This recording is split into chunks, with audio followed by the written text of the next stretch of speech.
still have seats up front, here on my right, your left. Feel free to sit in the front.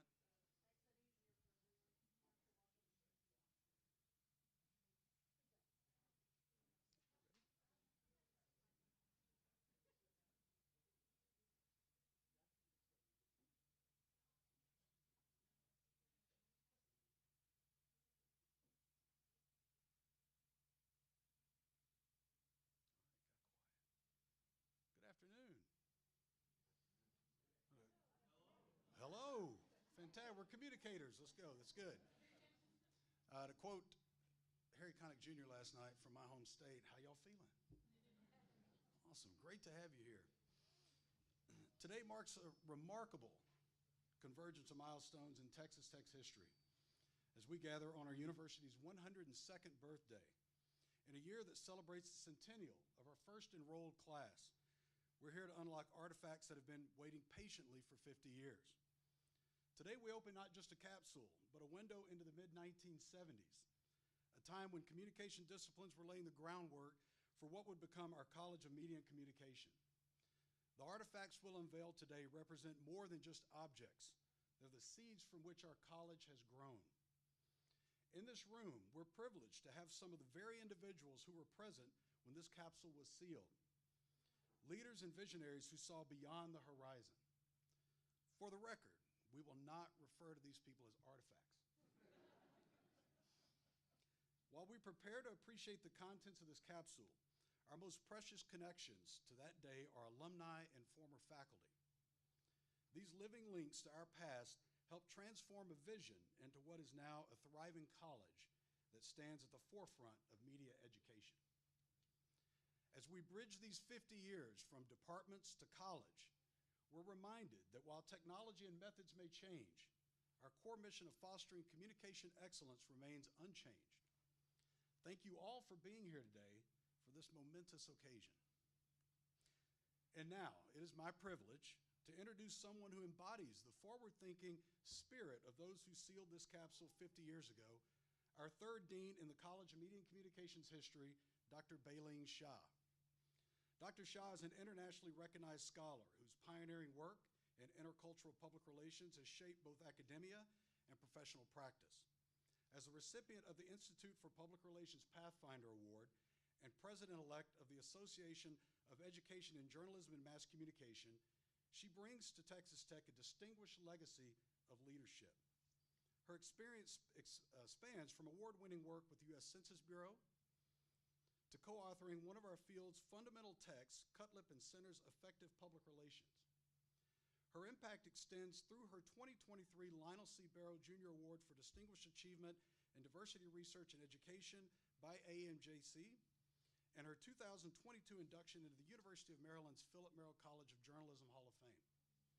As a member of both the Arthur W. Page Society and PRSA College of Fellows, and with recognition including the D. Park Gibson Pioneer Award, she continues to influence the future of our profession. As we bridge our past and future by opening this time capsule, we're fortunate to be led by someone who continues to break new ground while honoring the foundations of our disciplines. Please join me in welcoming Dr. Baileng Shah.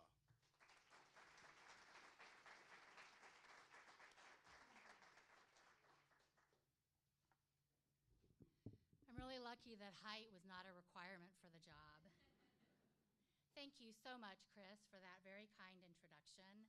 I am so honored to be here today, following in the footsteps of our founding dean, Dr. Jerry Hudson, as well as our second dean, Dr. David Perlmutter, whose time in service oversaw so much of the more recent growth that we are celebrating today.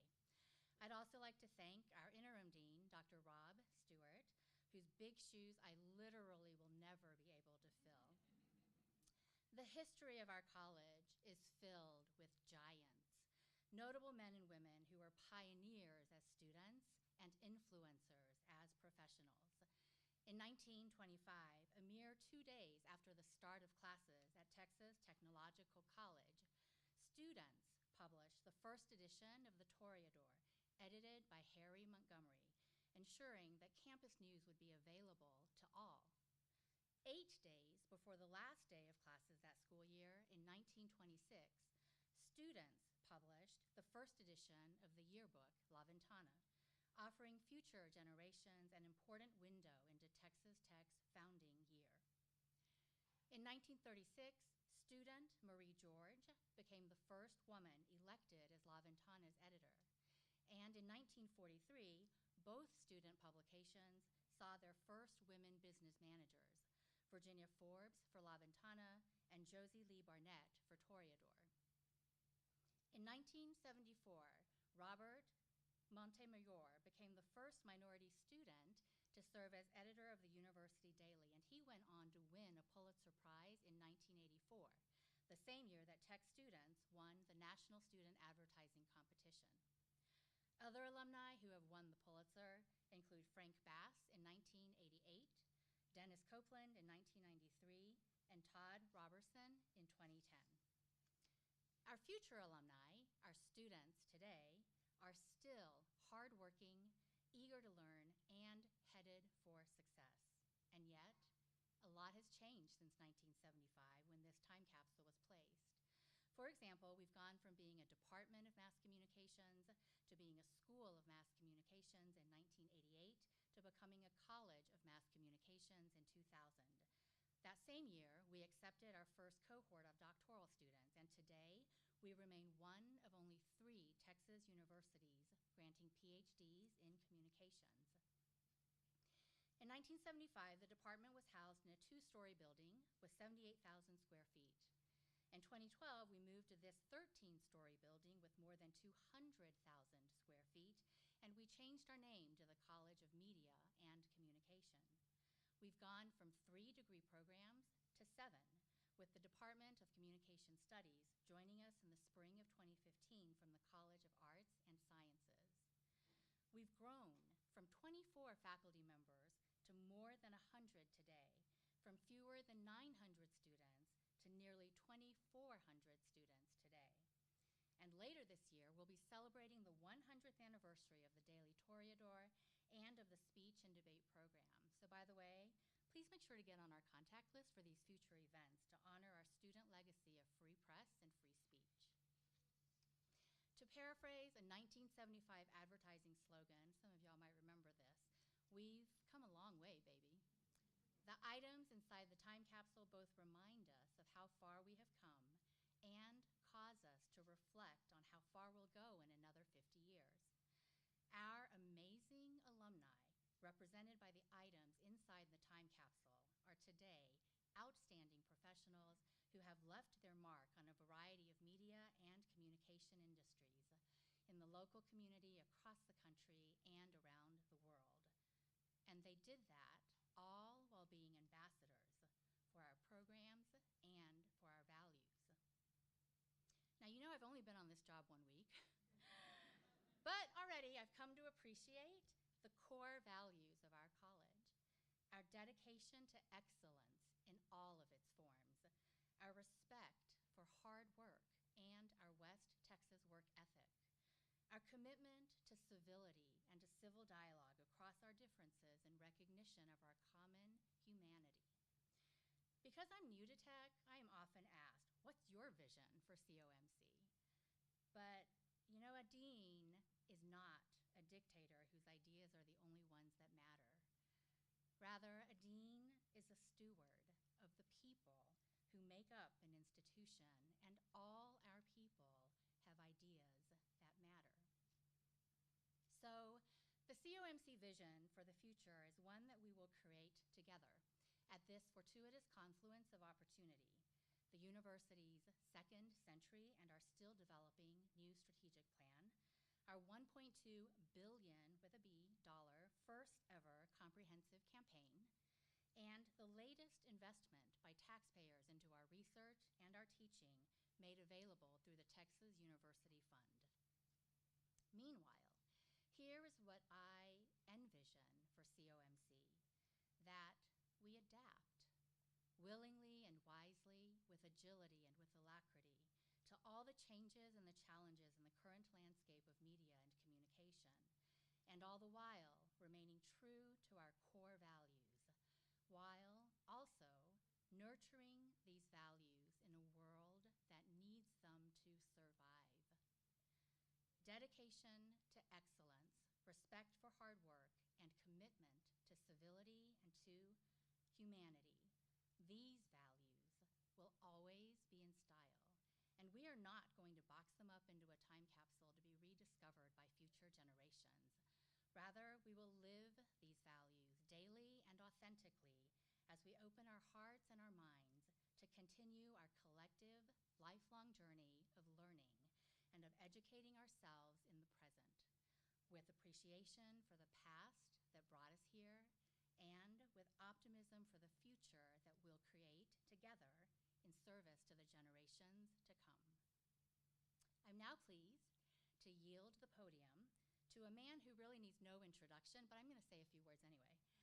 Dr. Jerry Hudson joined the telecommunications faculty 2 years after this time capsule was placed in our former building. He became department chair in 1988 and oversaw our evolution into a college. His service in the past and his continued support in the present have stewarded us to this day. Thank you, Dean Jerry Hudson.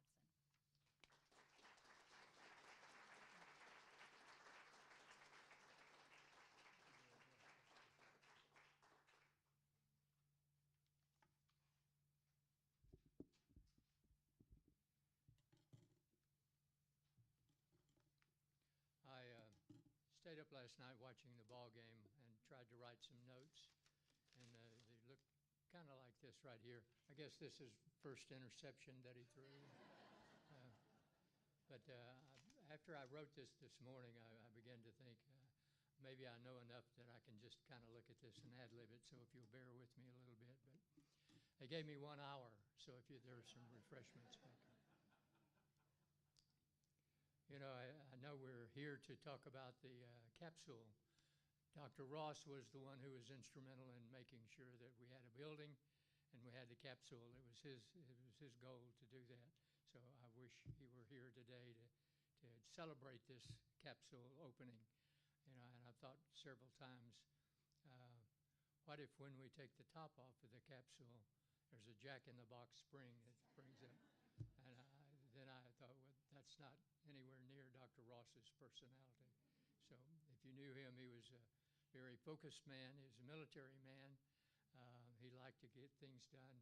He had a policy that he would have a stack of papers on his desk, and he would work down through that. And what was left on the remaining desk, he moved it up to the top in the first thing in the morning. So he was very structured that way. So I appreciate what he has done. At the time when we were working for him, we were working like things that we had never done before, and he expected us to do them pretty well, and he wanted us to buy into his vision of having a college and having the PhD and having one of the best programs in the state. So we thought we were doing that, and he had some setbacks on that. So I'll start off a little bit, tell you about bricks and mortar. I'm not going to try to tell you how beautiful bricks and mortar are, but I think the beauty and the architecture and the furniture and the staffing of equipment in a building is great. But a building is much more than that. A building is a place where we come and dream. We dream about anchoring on CBS News. We dream about being a Pulitzer Prize winner. We dream about having a campaign that is recognized. We have one of our alumni, if you remember, the Tom Bodett Motel 6, I'll Leave a Light On For You, was created by a tech graduate. The Michael Jordan and Larry Bird Nothing But Net McDonald's campaign was created by a tech graduate.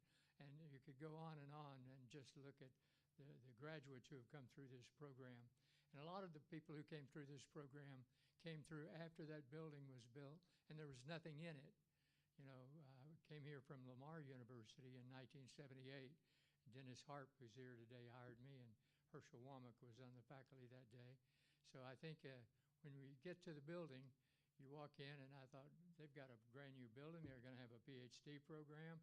Boy, what else can you live for? The first year I was here, we took a trip to a conference down in Austin, and there were 5 of us. We got up at 4 o'clock in the morning, all riding in the same car. 2 of us stayed in one room, and 3 of us stayed in another room in Austin. And Dr. Ross ordered burgers for us delivered to the room, and I thought, that burst my bubble a little bit. I'm thinking, Texas Tech, new building, a lot of money. But he was very frugal with money, but very interested in making sure we did the right thing. So I'll tag on a little bit of what Dean Shaw said about the history of the program. First class was offered by the English Department, Journalism, in 1926. The department was formed, the Department of Journalism was formed in 1937. Each year they would add 2 or 3 more courses to the program. The journalism course that was first offered simply called journalism, not journalism for any type of editorial writing or journalism for investigative reporting, but just journalism. Let me skip from the history that was probably a great type of era that the media were moving each year, and something new was being created.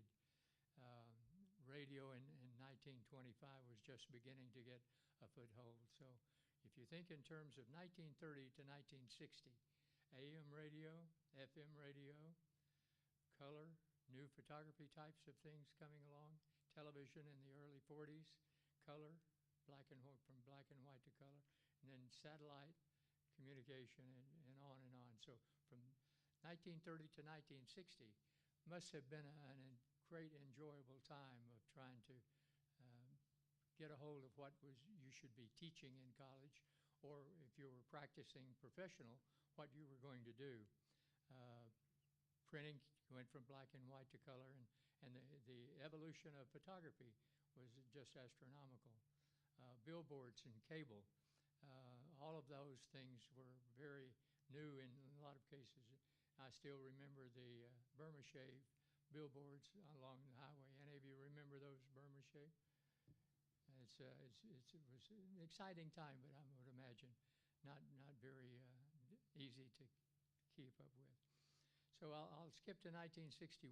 The marketing department in the College of Business offered advertising, and they said they were going to make sure that if anybody wanted to study advertising, then they need to enroll in advertising courses in College of Business. In 1963, the journalism department even offered a course in advertising. However, ironically, in 1968, the College of Business decided they didn't want anything else to do with advertising because it didn't have enough marketing in it. Ironically, Dr. Ross was the head of the Department of Advertising, so he was looking for a new home, doing away with his job. He was looking for someone to come along and support his effort to get journalism and advertising, public relations, and photography all under the same roof. He found a partner in a guy named Bill Parsley. Bill Parsley was the vice president of development for Texas Tech, and he told him, he said, you know, I think money would not be an issue. If you want to do that, let's get on board and let's make a Department of Mass Communication, and we'll fund it. And that was one promise to him. As it went along, they found that the toughest thing that they had is trying to find enough people coming from other departments to form that Department of Mass Communication. There were enough people offering that type of course in their specific discipline, but there weren't enough to have a department other than stealing from some other department. He did that. The speech department had 2 faculty members who were teaching television and radio broadcasting. Then he had, obviously, he had 2 people in advertising that he wanted to bring along. And then he took 2 people from journalism. So with 6 people, they made a presentation to the Board of Regents that they would have a program of mass communication, eventually having a PhD, eventually having its own building. Things did move kind of quickly during that era. They did get approval from the Board of Regents to have a mass communication major. And in 1970, he had 260 majors. They had anticipated the enrollment in all of those courses that they were taking students from in that discipline, they would have at least 1,400 students eventually. And that really became the total that we had to deal with in the 1980s. But in 1970, he had 6 faculty members, 260 majors that he had collected. Faculty members taught 5 courses and the labs, and courses were taught in multiple buildings. There was no building, even though the Board of Regents had approved a building, there was no building, the one that Capsule was in. So from that, he said, well, let's see how many courses, classrooms we can borrow from other disciplines. So there were no courses taught in any building that had mass communication on it. So to get a building built, they started the building in 1972. We moved into the building. And I think when you have a building on an academic campus and it has your name on it, that means I've arrived. We're important. We've got a brand new building. People trust us. We're going to attract students to come to this university and major in this discipline. So if you look around the building, you have buildings, chemistry, biology, English, education, engineering. So mass communication in a prime location around the circle was something that irritated a lot of people. But they said that they really put that building there to cover up an old, ugly English building, which later became the old business building, which was later torn down in 1984. So Ross was riding on high clouds. In 1976, the 20 faculty and 7 instructors had 800 majors. So from 1970 to 1976, the increment of student enrollment was fantastic. I came in 1978. The building was still empty. Dr. Harp, who's here today, and Herschel, and some of the Mark Norman, who was running KTXT at that time, FM radio, the campus station, went out and begged and borrowed and stole old equipment from television stations and radio stations. And when they brought them back to the building, that's what it was. It was old equipment that had been worn out or was out of date. 1986, 10 years later, 1,420 students, 19 faculty, 2 instructors, and teaching load the same. 5 courses with labs, and they were still teaching some courses in different buildings. No research was ever done. You can't teach 5 courses with labs and still have time to do research. So that was a weakness that we have, and I think Dr. Ross made the statement once that he approached it from a different angle. He thought the more students we had, and if we raised money, the more opportunities we would have to be a separate college. So photography and public relations were majors in 1985. Were you here at that time on the first Herschel, and you actually had 3 photographers at one time with a major. So you had a major. And the new programs were still very few faculty with a lot of students. Dr. Ross was very good at getting approval new majors. He would go in and say, well, you have some experience in broadcasting, so you can teach this course. You had some experience in advertising, so you could teach this course. And he could get a major handed out. And he did it in public relations. He had Ralph Selmeyer and a couple of other people who could teach one course. And then he hired his first full-time PR person after he got the program approved by the Board of Regents and the coordinating board. First full-time faculty member was a man by the name of Charles Rainey. Charles Rainey happened to be the father-in-law of Mike Leach, our beloved football coach. The MA program was mostly of international students. Wasn't said that international students weren't good students. They were very good students, except they're limited in English, and they also were not interested in a master's of writing a master's thesis. They were more interested in the non-thesis route.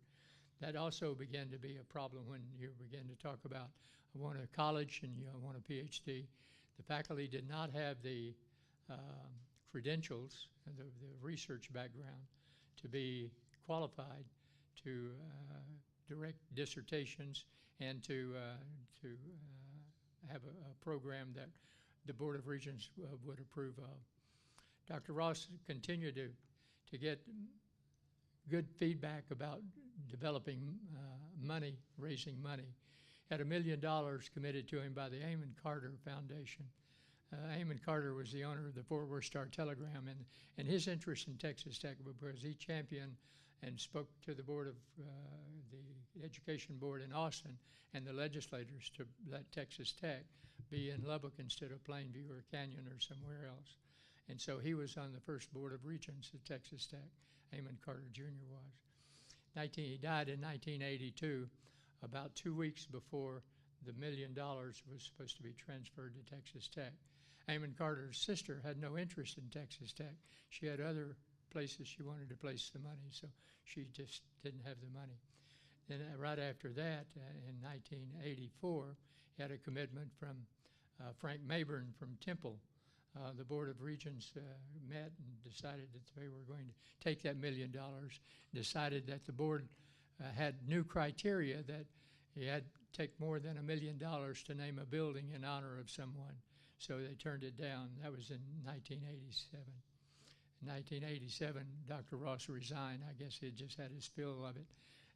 He did have one little hiccup. I think he thought that maybe he should at least get a parting voice and ask alumni to write a letter to the Board of Regents and say how bad that decision was. And so it irritated some of the Board of Regents members.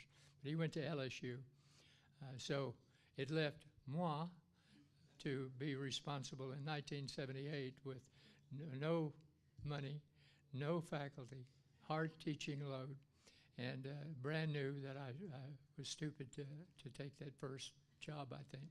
But anyway, it worked out fairly well. But Dr. Ross had such a following. He was very well respected. So when he left, and they understand you turn down millions of dollars so you don't name a building in honor of someone, people say, what in the world is going on at Texas Tech? He had a large program, 1,400, top 10 enrollment throughout the nation at that time. He left, I think, still loving Texas Tech. He actually moved back here, and we inducted him in Hall of Fame, but after he left LSU. But I think the dean that was in arts and sciences at that time, and that's where we've been all along, was Joe Gooden. Joe Gooden was appointed me, and even though he promised he was going to give us some opportunities to raise some money and increase our budget. If you remember, in the latter 80s was the oil bust, so there was hardly any type of activities going on, even though Ross had been promised a lot of things from the Board of Regents. You look back, and at the educational level, administrators change, Board of Regents members change. Everybody comes in with a different type of idea about what education should be. And so they had a different agenda. And so in 1985, there was even discussion in engineering about what to do with petroleum engineering. And now it's one of the more popular type of engineering programs. So Ross, I think, really understood that there's just a timing thing, that you have different people who are supportive of you, and you get what you can from them, and do the best you can. I stayed until 1992. Still, we couldn't even get people to apply for positions here. It was that bad. So we depended a lot on some of you here to teach special courses for us, part-time, and we appreciate that. I resigned in '92 when Joe Gooden passed away. I thought it was in the best interest to deans appoint chairpersons. Chairpersons serve at the privilege of the dean, so it was a new dean. So I resigned thinking that that was the policy that everybody would follow. I think I was the only one that did that. And she accepted it. So she appointed Roger Setoff as the dean. So Roger served from 1992 to 1998. Still high teaching load, 4 or 5 courses, heavy student enrollment, and very little opportunity for us to do research. So if you think about heavy teaching load, a lot of students, what kind of quality of education could we offer? Just to give you a summary. We had four, during the people who were educated during that era, we had 4 Pulitzer Prize winners and 5 Pulitzer Prize awards. Robert Montemayor in 1984 won Pulitzer on comprehensive 21-part series of stories on Latino Americans in Southern California, published in '83. Dennis Copeland won 2 Pulitzers, one in 1985 when the LA Olympics were in Los Angeles, and the Orange County Register is part of Los Angeles. He won another one from the Miami Herald in 1998 when the Public Service Award, the Cuban flotilla, you remember, the people trying to get away from Cuba, getting on inner tubes in any way that they could to leave Cuba. The other was Frank Bass. Frank Bass probably, these were not entry-level positions that people just graduated 1 year and bang, they had the Pulitzer Prize. Frank Bass was one that was most closely related to that. I think he graduated in '86 and won a Pulitzer in '88. It was general news reporting, state infant mortality rates in Alabama was the topic that won him. Todd Robertson run Dallas Morning News 2010 editorial writing on a series of editorials, Sharp Economic Disparities Between the Rich and Poor in Dallas. All of these people who won Pulitzer had worked very heavily and very much involved in the student newspaper. At that time, it was called the Daily, University Daily. Yeah, that's what it was. Anyway, so I came back in 1998, and I had talked to the provost when he was dean of engineering and said, I'd like to develop a cooperative program with you in computer science and engineering. So he took it to his faculty, and the faculty said, we're not going in that direction. We're going in a more sophisticated way, not applying a computer science by the population, but more big computer science type stuff. I guess maybe they were working on AI. But so I went over and had a conversation. Bill Marcy, even though he was an engineer, said the first time he registered, there used to be a Coliseum over behind the baseball park. And when you registered for classes, you went and stood in line at the academic unit that you wanted a course in, and sometimes it took 3 or 4 hours. He had a passion for photography and wanted to be a photographer. And he said the line there was very long, and the lines in engineering were short. So he went over and majored in engineering.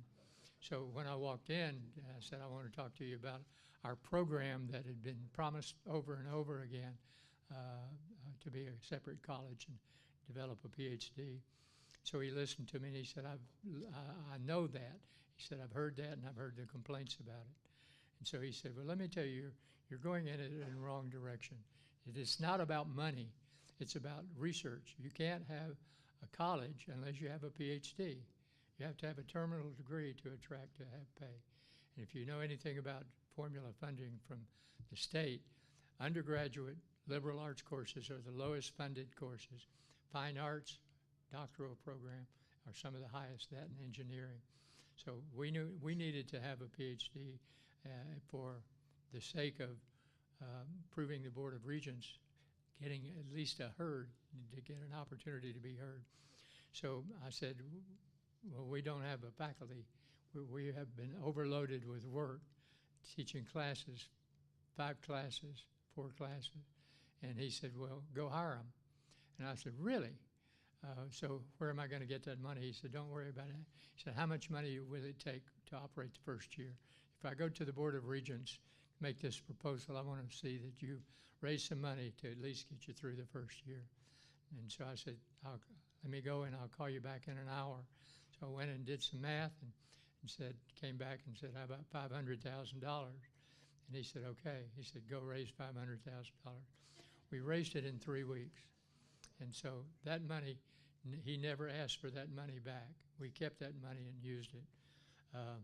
Some of it, we got at about the same time. We got $1 million for 1 year and then skipped a year and got another $1 million from the Helen Jones Foundation for equipment, other types of things. But when we talked to the provost, Marcy, about the money that we needed, he said, if I give you 500,000, how are you going to use it? And I'm thinking, well, you have to have research. So you have research that from established faculty members who've had years of opportunity, but it's going to cost more. So I'll use that money up quickly. So I said, how about if we hire 6 people, brand new PhDs? We have, for an existing faculty member in our college to get up to research speed, it may take them 2 or 3 years because they haven't been doing any research.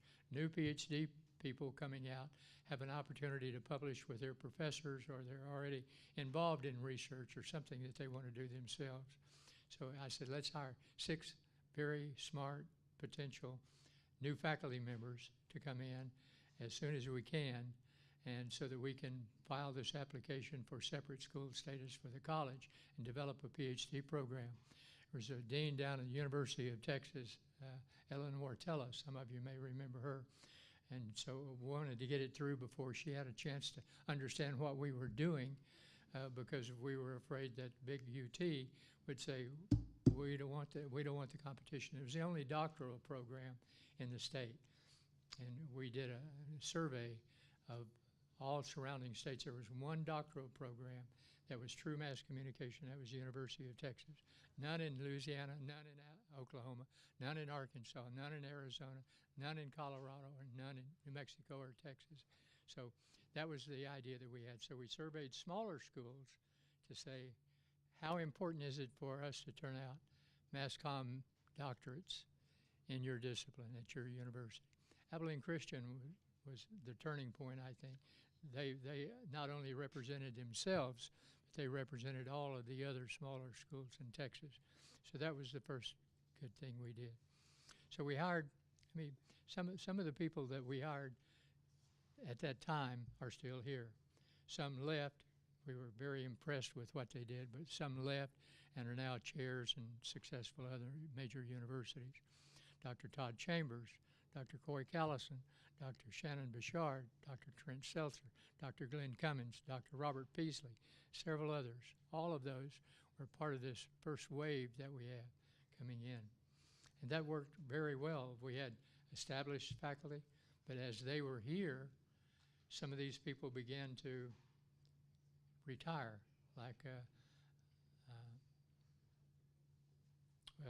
Dr. Reddick left and came away. He came back. We had people who retired, like Dr. Harp, Dr. Watts, Dr. Jugenheimer, Dr. Parkinson, and Herschel Womack, all retired, and it left all of a sudden we had a very young faculty. I didn't do these folks any good, the new people came in, but they bought into the idea of the PhD program being a separate college. So within all of these brand new assistant professors, I'd asked to take responsibilities of being chairs of departments, being head of the Institute for Communication Research, and serving these types of facilities and responsibilities.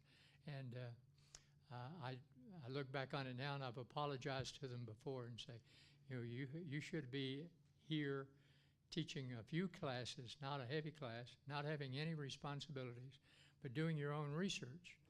But for some reason, they were stupid, like most of us are sometimes. Said, let's do it. Let's go do it. And so I'm very proud of them. Some of them here, I want to thank you again for letting me abuse you a little bit, take away from your family.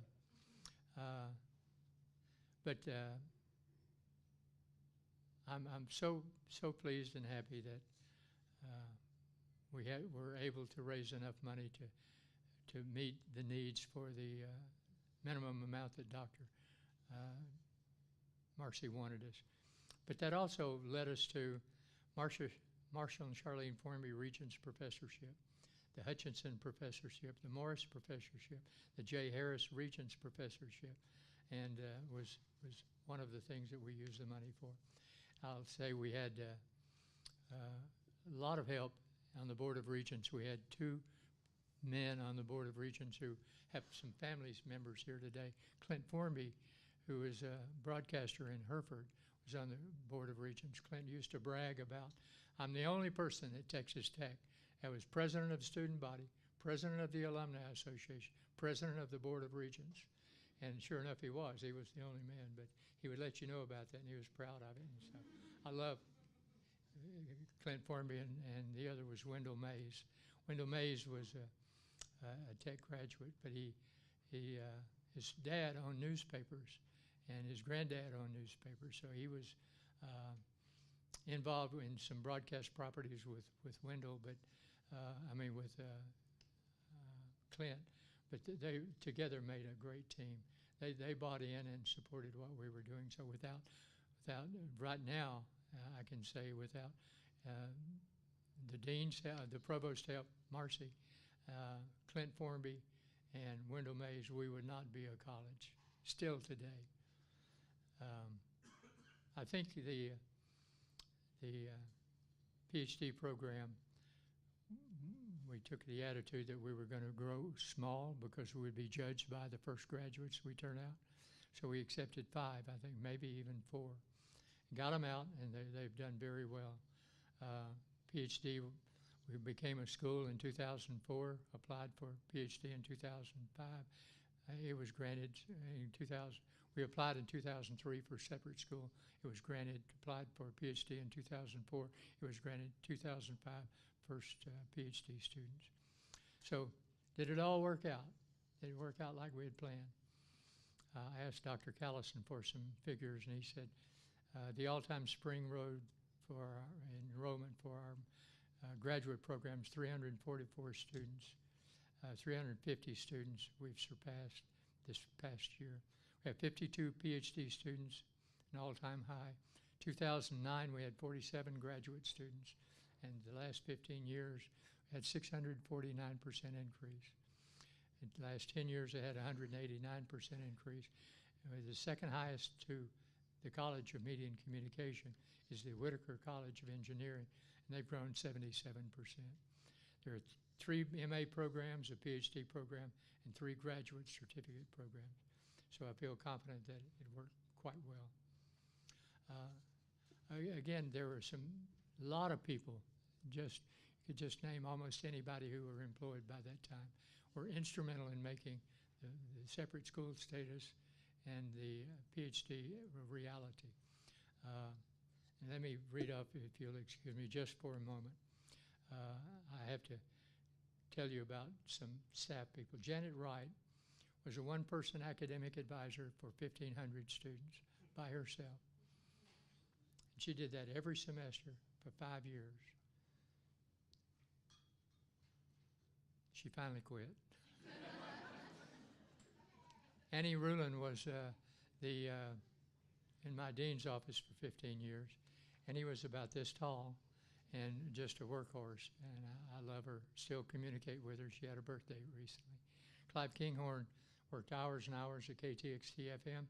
He also took an FM radio station assigned to the city public schools and brought it over as KOHM, which eventually became KTTZ, which is the classical music NPR station.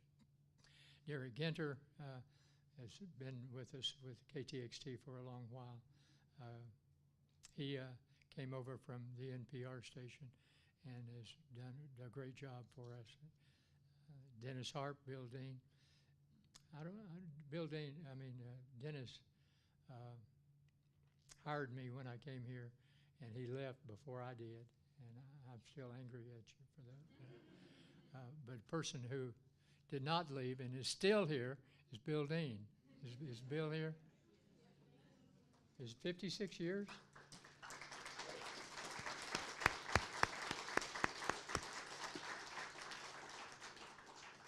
I remember to this day the interview that I had with Bill when I came here.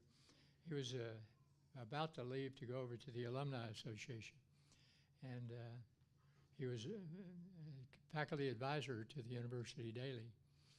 And I sat there, Sue had met Dr. Dean at some conference, high school journalism conference, so she knew who he was. So first thing he said, he asked me one question. He said, "Why in the hell do you want to come here?"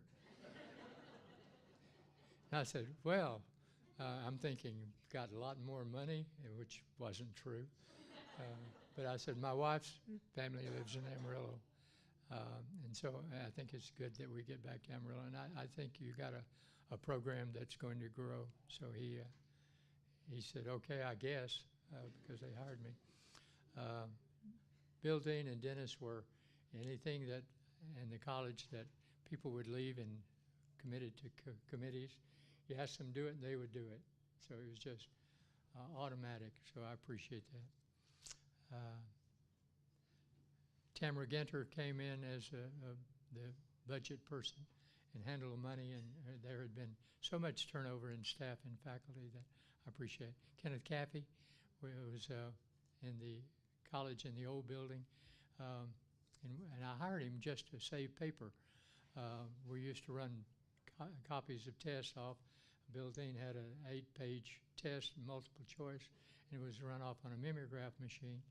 And so we've got a printer, but you could go in anytime and you find rolls and rolls of paper on the floor that somebody had wanted 4 copies, and it ran off 400 copies to this machine. So Kenneth, is Kenneth here? Kenneth, thank you for your support. So again, I'm blessed to have been in the position I was at the time I was in, to experience contributions, loyalty like I've never seen to Texas Tech. We had people students would go off on internships, and I'd call on interns, and they'd say, you know, Texas Tech turns out the hardest working, most desirable, competitive, and person who you can compliment, and they'd say yes sir and no sir. He said you can't find that at many other schools, but at Texas Tech. So I guess it's the agrarian society that we grow up here in West Texas. So thank you very much, Dean. Thank you very much for this opportunity to talk to you.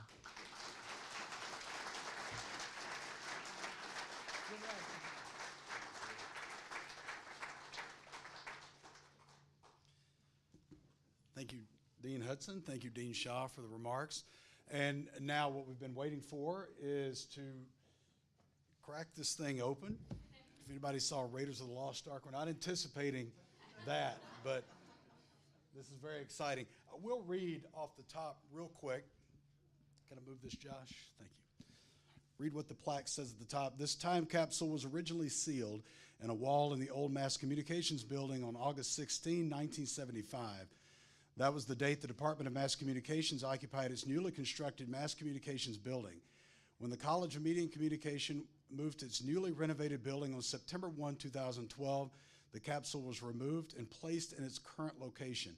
The capsule will be opened on February 10, 2025. On that date, Texas Tech University will be 100 years old. The first class will be 100 years old. Okay, all right. Very carefully, yes. I need some help here. We'll move it down that way.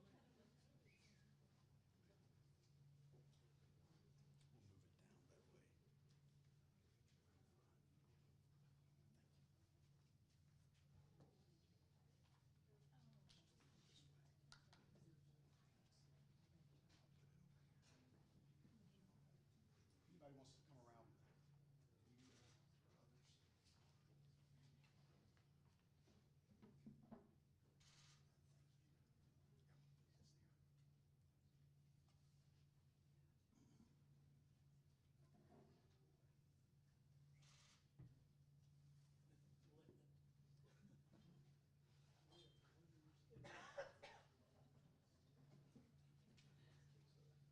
Okay, let's see what we've got here.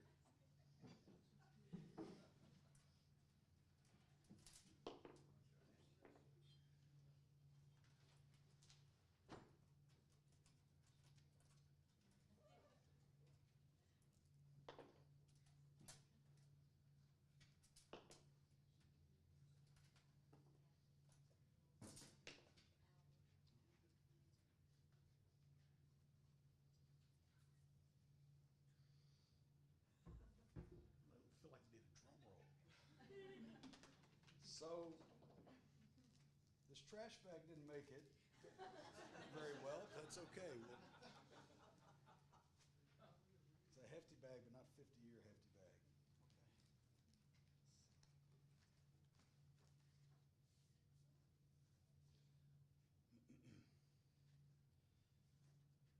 So this is, I'll just read this real quick. Greetings. So September 9th. Greetings. May this day, February 10th, 2025. Sorry, wrong day. Be as beautiful as was this day, September 9th, 1975. We have enclosed several items in this time capsule which we thought would be of interest to those of you reading this letter. At this time in the history of the Texas Tech University, we have tried to gather items that we felt would give you a picture of Texas Tech and the mass communication programs in 1975. Included in this time capsule, you will find University Daily, September 2nd, 1975.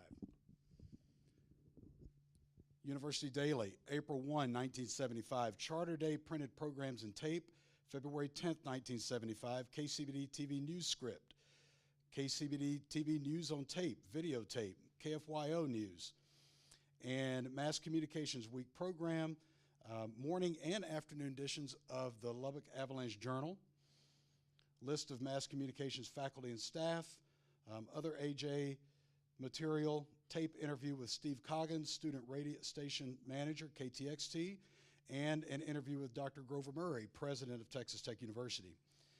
There's a history of the journalism department at that point, and the presentation for school status, among other items. So we will start removing those now.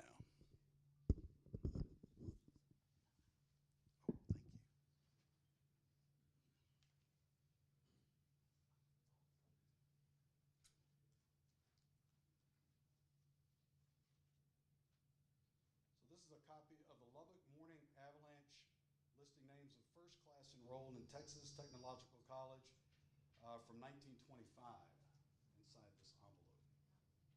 Is Lynn Whitfield here? Did Lynn make it? She was? I don't know how, if I could touch it. I think we can. She said we could. She said no gloves. Okay, all right, good, good. No gloves, okay.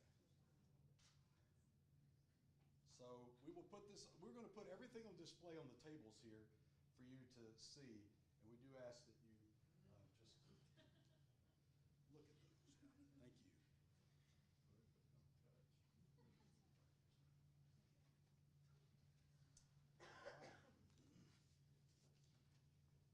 An Era of Evolution, a definitive history of the Department of Journalism at Texas Tech University.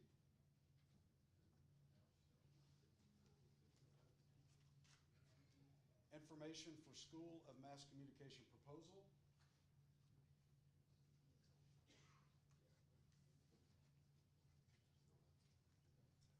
Texas Tech University Exordium. I haven't seen one of those Yeah. in 50 years.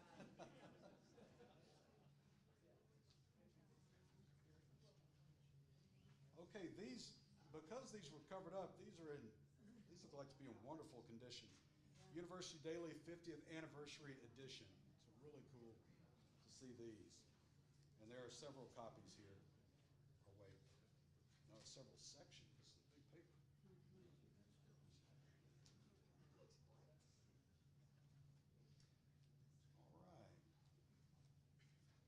All right. Graduate School Catalog 1975-76. General Catalog. Now we'll get into the reels. Who knows what a reel is? 1975 Charter Day. Southwest Collection is going to take this material and digitize for us to have.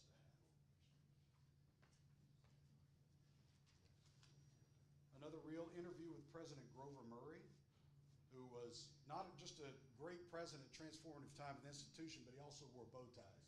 So anyone who's familiar with bow ties. KFYO News from Monday, February 10th, 1975. That's your floppy disk from 1975. That is a big floppy disk. Yes.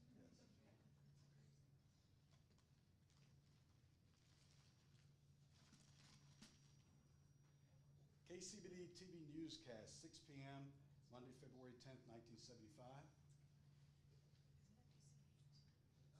Actually, it's not a VHS, it's bigger. No, it's beta. Beta, thank you. I couldn't remember the word beta, yes.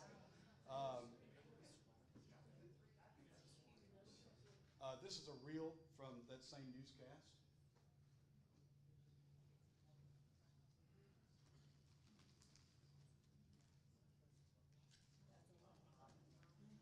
And the 50th anniversary La Ventana from that time. Okay.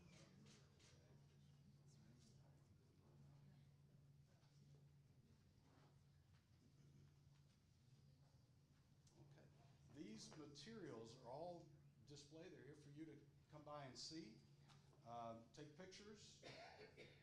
Some we can, the newspaper we may not touch, but just let's take a look at everything and take pictures with them if you like. And if you need assistance looking at those or us to hold them up, we're happy to do that for you. Before we do that, a few more remarks real quick. When Josh brought the capsule and to everyone's attention that, hey, this date is coming up, the first thing we thought is, first thing I thought, I went back to the 80s at Al Capone's vault. You can see, though, that this has so many really neat artifacts that tell a story of our time.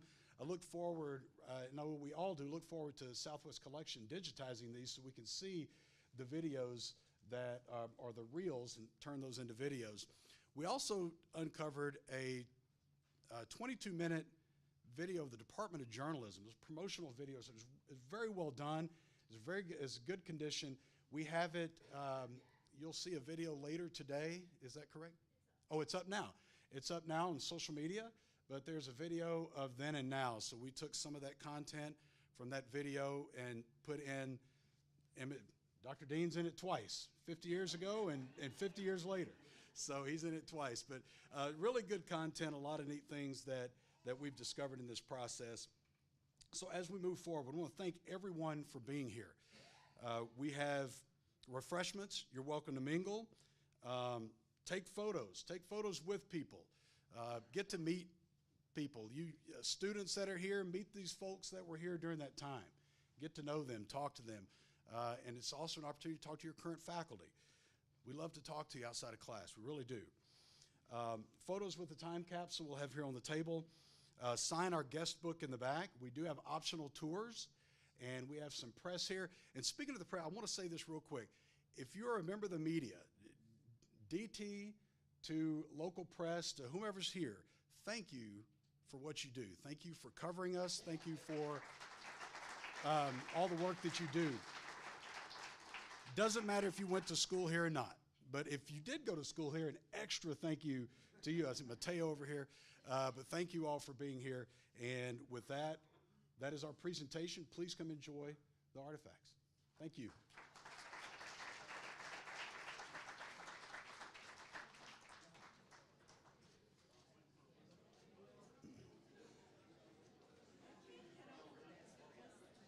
Right? Oh, right. How clean that is. No, we run out. Yeah. This is, yes, paper. Yeah, I caught myself when I said that. I was like, no. Yeah. Yeah, we're just gonna look.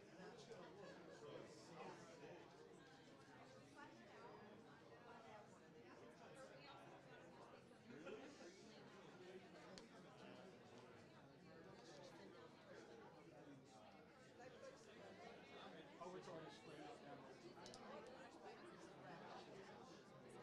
So that's something we can touch. We can touch this all day.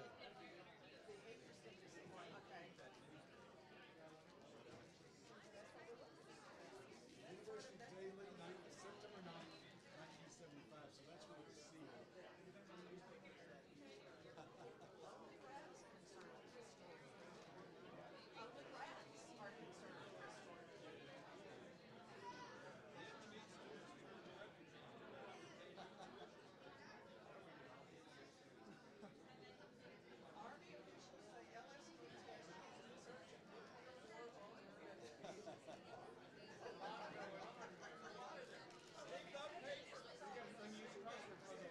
Hey, there we go. Those don't age. Do you want me to set one over here? One of these over there? Yeah, we could do that. I mean, kind of straighten it out just a hair. Yeah, that'd be fine. This is old UDs as the padding paper. Did you? We need to get get your picture with that.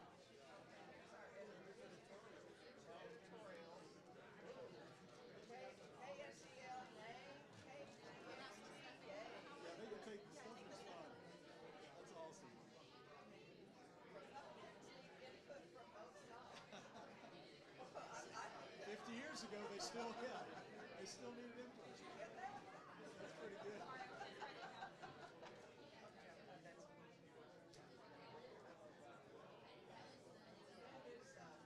That is fairly proud of what came out of it.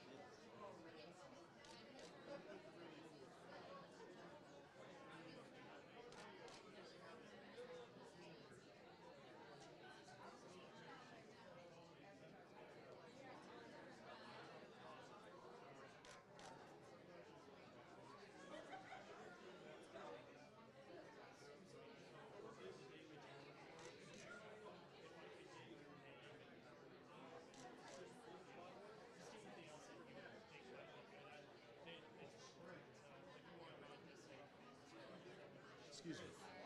Hey, Lane Formby. hey, Lane, man, good to see you. too. Good to see you, You know- man.